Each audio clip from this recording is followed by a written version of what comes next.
त्या कोणतरी धोंड्याने तो निवडणूक आयोग आहे त्याचं नाव तर मी धोंड्यास ठेवले, कारण तू जर माझ्या पक्षाचं नाव माझ्या आजोबाने आणि वडिलांनी ठेवलेलं जर तू त्यांना देत असशील तर तुझं नाव ठेवलेलं सुद्धा आम्ही बदलतो. ही लोकशाही आहे. आणि त्याही पेक्षा महत्वाचं म्हणजे हा प्रश्न मी तुम्हाला सगळ्यांना विचारतोय. केवळ उद्धव बाळासाहेब ठाकरे हा तर ताठमानेने उभा आहे कारण तुम्ही त्याच्यासोबत आहात. पण ही लढाई माझ्या एकट्याची नाही, ही लढाई तुमची आहे. आणि तुमच्या पिढ्या, पुढच्या पिढ्या, तुमची मुलं, तुमची नातवंड ही लोकशाही जगावी अशी वाटतात का हुकुमशाही जगावीशी वाटतात, हे तुम्ही ठरवायचं. आणि ज्याला वाटेल त्याला मतदान करा. चला, गद्दार असेल, हुकुमशाहीच्या बरोबर गेलाय, चालते हुकुमशाही, करा मतदान.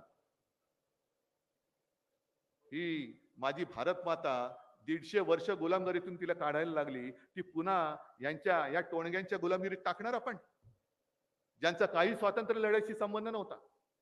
यांच्या धोत्रात, यांच्या पदरात पुन्हा ही माझी भारत माता टाकणार तुम्ही? जे स्वातंत्र्य आपण मिळवलं ते पुन्हा त्यांच्यात टाकणार तुम्ही? आणि ते जर टाकायचं नसेल तर इथून फक्त आपल्या शिवसेनेचा, कारण त्यांची शिवसेना मी मानत नाही.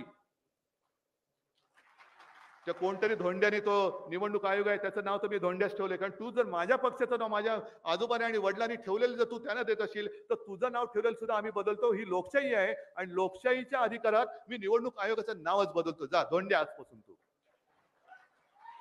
त्या धोंड्याने ठेवलेलं नाव हे आम्ही नाही, हे आमची शिवसेना आमचीच आहे. आणि गद्दारांच्या हातामध्ये शिवसेना आम्ही जाऊ देणार नाही.